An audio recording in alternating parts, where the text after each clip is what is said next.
উপনির্বাচনের আগেই শেষ প্রচার। রায়গঞ্জে প্রচারে সুকান্ত মজুমদার, শুভেন্দু অধিকারী। বিজেপি প্রার্থী মানস ঘোষের সমর্থনে মিছিল, আর সেই মিছিলেই সামিল হয়েছেন শুভেন্দু অধিকারী এবং সুকান্ত মজুমদার। উত্তর দিনাজপুরের রায়গঞ্জে সেখানে উপনির্বাচন, সেই উপনির্বাচনের আগেই শেষ প্রচার। আমাদের সঙ্গে রয়েছে টেলিফোন লাইনে আমাদের প্রতিনিধি পার্থপ্রতিম। রায়গঞ্জে প্রচারে সুকান্ত মজুমদার, শুভেন্দু অধিকারী একসঙ্গে, বিজেপি প্রার্থী মানস ঘোষের সমর্থনে এই মিছিল। কোথা থেকে শুরু হলো এই মিছিল?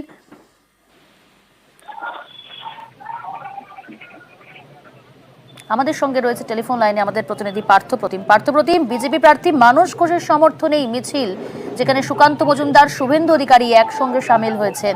কখন শুরু হলো, কোথা থেকে শুরু হলো এই মিছিল, এই কর্মসূচি? সেখানে রায়গঞ্জ শহরের একেবারে উপকণ্ঠ বলা যায়, ভারত সেবাশ্রম সংঘের সামনে থেকে কিন্তু এই র্যালি শুরু হয়েছে। প্রচুর যখন ঢাক হয়েছে, সেই সঙ্গে বিজেপি প্রার্থী মানস ঘোষের সমর্থনে পাশাপাশি হাঁটছেন শুভেন্দু অধিকারী এবং সুকান্ত মজুমদার। রয়েছেন উত্তরবঙ্গের একাধিক বিধায়ক, বিজেপি বিধায়ক, সাংসদরাও রয়েছেন এই মিছিলে। কারণ আমরা জানি যে সত্য সমাজ লোকসভা নির্বাচনে এই রায়গঞ্জ জয়ী হয়েছে কিন্তু বিজেপি, এবং এই রায়গঞ্জ বিধানসভা সেখানেও প্রায় ৪৬,০০০-এর বেশি ভোটের জয়ের মার্কিন ছিল বিজেপি। সেই ব্যবধানটাকে ধরে রাখতে বা আরো বাড়াতেই কিন্তু শেষ বেলায় প্রচারের শেষ বেলায় একসঙ্গে হাঁটছেন শুভেন্দু অধিকারী এবং সুকান্ত মজুমদার। দলীয় প্রার্থীর আত্মবিশ্বাস বাড়াতেই তারা হাঁটছেন, এবং এই মুহূর্তে যে র্যালি ভারত সেবাশ্রম সংঘের সামনে থেকে তা কিন্তু একেবারে রায়গঞ্জ শহরের মূল পথ রাজপথ সেখানে চলে এসছে এবং এগিয়ে চলছে এবং জমি ধরে রাখতে মরিয়া বঙ্গ বিজেপি নেতৃত্ব এবং শেষ প্রচারে সামিল হলেন সুকান্ত মজুমদার, শুভেন্দু অধিকারী। উপনির্বাচন রায়গঞ্জে আগামী 10 তারিখ রয়েছে এবং 4 আসনে কিন্তু উপনির্বাচন রয়েছে। সেখানেই সেই রায়গঞ্জে প্রচারে সুকান্ত মজুমদার, শুভেন্দু অধিকারী পৌঁছে গিয়েছেন এবং ইতিমধ্যে মিছিলে সামিল হয়েছেন দুজনে।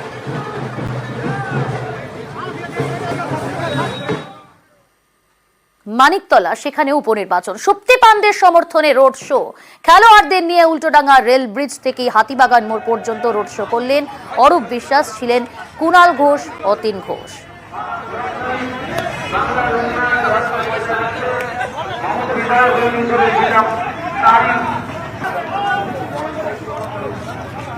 মানিকতলা বিধানসভা উপনির্বাচন, মমতা বন্দ্যোপাধ্যায়, অভিষেক বন্দ্যোপাধ্যায়ের প্রার্থী শক্তি পান্ডে অন্তত 20,000, 20,000-এর বেশি ভোটে জিতবেন।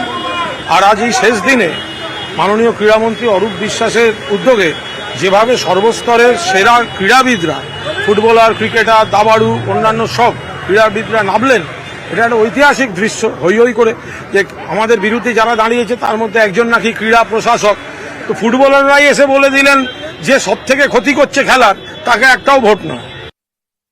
কোনো অসভ্যতা আমরা বরদাস্ত করব না, কোনো ম্যানিপুলেশন বরদাস্ত করব না।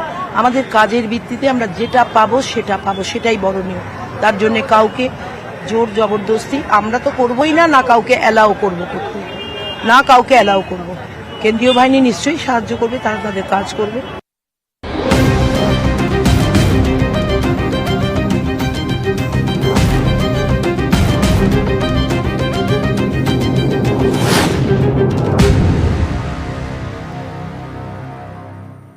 ফুড স্ট্রিট পরিদর্শন গিয়ে ক্ষোভের মুখে শিলিগুড়ির মেয়র।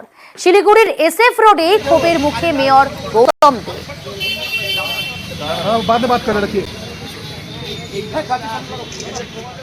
আপনাদের যাদের কথা বলার ইচ্ছা আছে, আপনারা আপনাদের অ্যাপ্লিকেশন সমেত আপনারা কর্পোরেশনে আসুন, ওখানে বসে আমরা আরো আলোচনা দাঁড়ান। আমি একটা সরকারি জায়গাতে গভর্নমেন্ট প্রজেক্ট, গভর্নমেন্টের জায়গা না করছি না, আপনারা যেটা ভালো হবে করবেন, আপনারা দোকানে ডিস্টার্ব করবেন, দোকানে কোনো ডিস্টার্ব করছি না। শুনুন, ম্যাক্সিমাম আমরা বলছি বেশ ম্যাক্সিমামটা এইদিকে 6-7-8টা দোকান, 3-4টা ট্রান্সফরমারের সামনে বড় গাছের বেলার লাইনে ওইভাবে ফাঁকাফাঁকি বলে। আমাদের সঙ্গে রয়েছে আমাদের প্রতিনিধি পার্থপ্রতিম। এই জায়গা থেকে বোঝার চেষ্টা করব, ব্যবসায়ীরা আজ শিলিগুড়ির মেয়র গৌতম দেবকে সামনে পেয়ে ঠিক কি অভিযোগ জানালেন তাকে। রাজ্যের 4টি ফুটস্ট্রিট করতে রাজি, অর্থাৎ তার মধ্যে 3টি কলকাতা এবং 1টি শিলিগুড়ি। শিলিগুড়ি এসে চলে এই ফুটস্ট্রিটটি করা হবে, সেই মতো পরিকল্পনার কাজ প্রায় শেষ, কিন্তু এখনো উদ্বোধন হতে পারছে না জটের কারণে। কারণ পুরো ব্যবসায়ীরা তারা দেখে বসছে, তাদের দোকানের সামনে এই স্টলগুলি বসানো হবে, তাদের ব্যবসা মারতে হবে। একাধিকবার তার কথা অভিযোগ জানিয়ে কাজ হয়নি। আসছে যখন নিয়োগ যায় পৌঁছেছিল তখন মেয়রের কাছে তাকে জানান যাতে তাদের ব্যবসার কোনো ক্ষতি না হয়, সেটি যেন নজর দেয় পুরসভা, তাহলে তার কোনো সমস্যা নেই। মেয়রও কিন্তু আশ্বাস দিচ্ছেন ব্যবসায়ীদের কথা বলে সমস্যার সমাধান। বেশ, ধন্যবাদ। এটা গভর্নমেন্টের প্রজেক্ট। গভর্নমেন্ট কলকাতায় 3টে করছে আর শিলিগুড়িতে একটা করছে, রাজ্যে মোট 4টা। আমরা নিয়ম মাফিক সেইটা দোকানগুলোকে আমরা অ্যালার্ট করতে চাই। দোকানগুলো তৈরি হয়ে আছে, সবার স্বার্থ সংরক্ষিত রেখেই আমরা কাজ করি। 15ই আগস্টের আগে আমাদের টার্গেট আছে করে। ব্যবসায়ীরা আমাদের বন্ধু, এরা তাদের বক্তব্য থাকবে সব সময়, আমাদেরও কাজ করতে হবে, তাদের নিয়েই চলতে হবে, আলাপ আলোচনা ঠিক হয়ে যাবে। আমি 40-42 বছর ধরে আমার দোকানদারি করে খাই।